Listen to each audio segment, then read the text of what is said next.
Well, hello everyone, and welcome to another Stawell Camera Club video tutorial.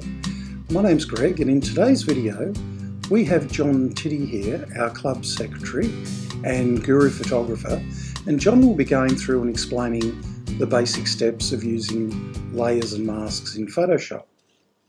One of the things I wanted to ask you is what is a layer and what is a mask, essentially? Well, a layer is when you open an image on your screen, the image you see is effectively becomes a layer. If you put another one on it, it's a second layer. You don't usually think of that first image as a layer, but if you've got your layers palette open, which is situated on the bottom right side of your screen, you will see that it's there and it's labelled as your background layer. Subsequent layers, for instance, if I was to make a duplicate layer of this, and the shortcut for that is Control-J. So what do they actually do, John, and how do you actually use a layer? Well, you'd use layers in lots of ways, and I'll try and work my way through them because it's sort of a bit hard to say exactly what it does, but it enables you to adjust perhaps part of an image as opposed to the whole image. You could put a curve, for argument's sake, on this image, but that would alter the image globally. You can put a layer on there and then mask part of that layer, and then your adjustment will adjust the part that's not masked. Right, so as opposed to a brush, that you'd use a brush to brush out certain areas, you're basically duplicating the image to be able to edit over the top of it. Yes, so yeah. Okay. Yeah, you need to be able to create a mask. So you could. The main reason I usually do a background and then work on the next layer up, it means that I'm not touching the background. I've got a foundation point I can return to if I need to see what the net effect is. And you can put masks on that layer which block out bits from being affected at different in different manners. You can put one on by just simply brushing one on, and down at the bottom you're on, which is shown on the screen there, is where that mask will apply when you put it on. So now I've got a mask on there. That mask at the moment's not doing anything because it's white. You need to use a brush to do, which is B tool, and that'll give you a brush, and with a brush, and then when you've selected your brush, and you can do that from your toolbox on the left, you can set the size of the brush with sliders. I'm up in the top left of the screen if you're looking for it, and you can set the hardness of it. Now, if you go fully hard, that's not a good way of doing it.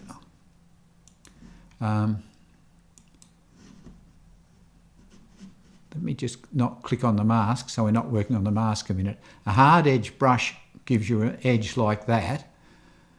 A soft edge brush gives you a fuzzy one, which means that you can sort of blend it into an edge better.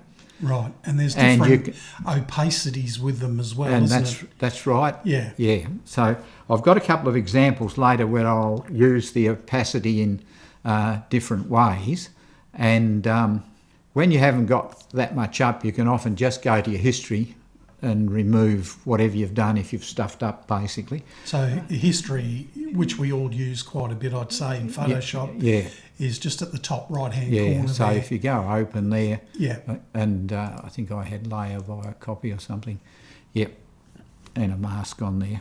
So essentially what you're doing is you're duplicating the image on the screen. Yes. Does that, how you've got it there now, in the order that you've got it in the right-hand side of the screen, is that sitting on top or on the bottom? The order I've got it there, that is the top. That's called, because the bottom one's background, next one's layer one. Right. Okay. Yep. And if you're going to have lots of layers, and there's no limit really to how many layers you can have, it gets, you start to get a bit lost with them. Yeah. It probably pays you, rather than just to call it layer one, say this is the layer that you were going to adjust the background with, well then you can click on, highlight that there. And give it a name, obviously. Yeah, and just call it, I don't know, background adjustment or something like that, so that if you got up to where you had a contrast layer or a saturation layer or something like that, you know which immediately by looking there which one you can go to, because you can go back to these as long as they haven't been flattened while they're still saved as still on your computer as layers or saved as layers. You can go back and alter them at a later date. So and we also don't want to flatten them, and we don't want to merge the layers either at the moment. No.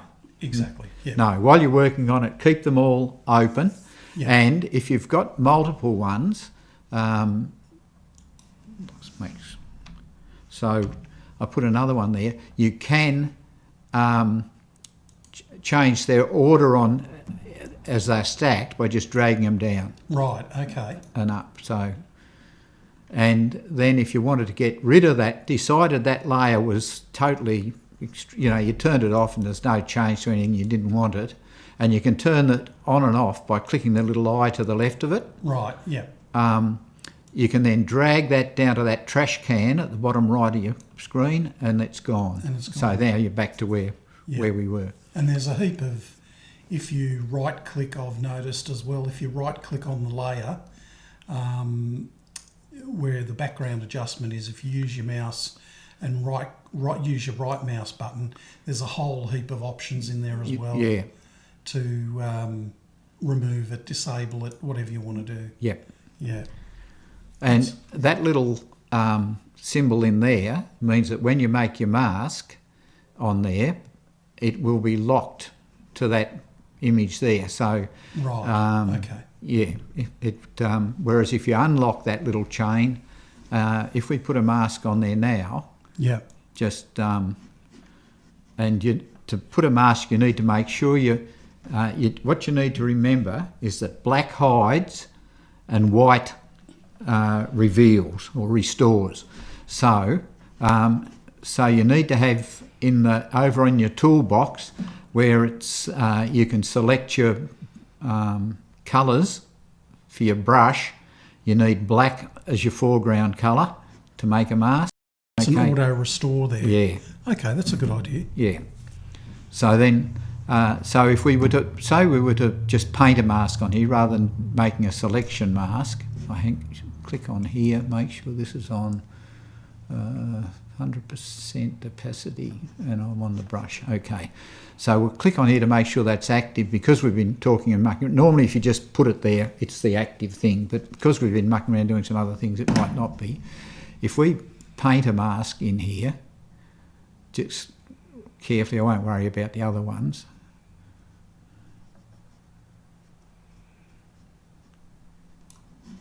We now go over to that mask we can see on the layers palette and hit Alt key and that, you can see where I've painted.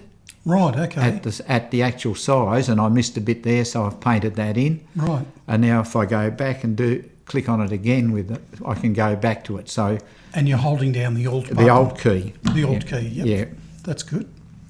So then, if we were to do the background though, in this case, we wouldn't normally worry about doing it that way. So I'll get rid of that mask for the purpose of the exercise.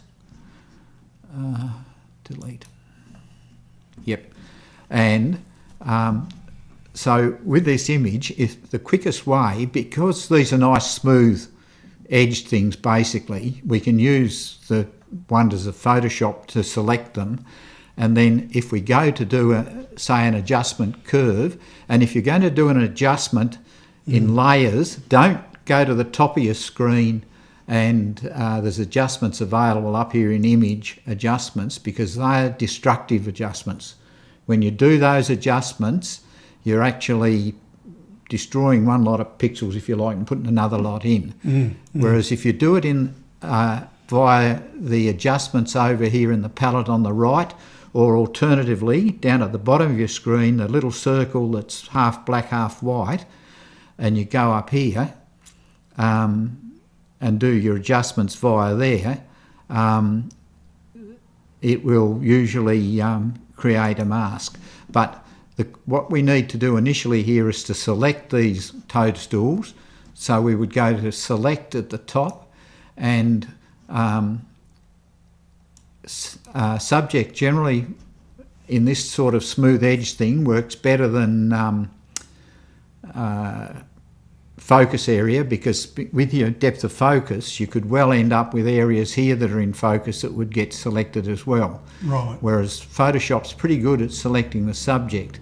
Now, so you wouldn't use, as opposed to also using the lasso tool. Yeah. The lasso tool, which you've got the freehand one and you've also got the magnetic one as well. Yeah. Does that work the same way? Yes, it works the same way. Okay. And depending on the shape or the complexity of the image, you might find you've got to try one or two different ways to get a good selection. Yeah. And what you'll notice in this one is that the top of this mushroom here, where the grub's eaten it, it hasn't quite selected that bit there. And so if you wanted to select that, the quickest way I've found is to go to Quick Mask, which is a little thing under that black that shows your brush colour. Right. Click on that, and it will now show you the areas that are not a good thing, because of the not quite as clear because of the colour of the mushrooms. But what will happen is there, and I need to swap this over for this purpose. So basically you're touching it up on the edge there where it's just missed. on the edge, and you can see I've gone slightly over. Yeah. Makes your brush bigger or smaller if you're not used to that. And you should be able to just go there carefully and get rid of that. Okay, so now we've got that pretty well selected, and we want to change this. Now, we've selected that to change, we need the inverse of it. Right. So what keys did you use there, John? Shift, Control and I Yep. invert the selection. So shift, although you can see the dots around there, it's the dots around the mushroom, it's actually selected the area behind the mushrooms. Right, okay. So when we now go to say, let's do it with curves, and I've clicked on the curve adjustment icon. If we just go back there, if you look on the right hand side of your screen, where if you can see the pointer there, you'll see some little symbols, and there's a levels one, a curves one, an exposure one, I think that's vibrance, and so on.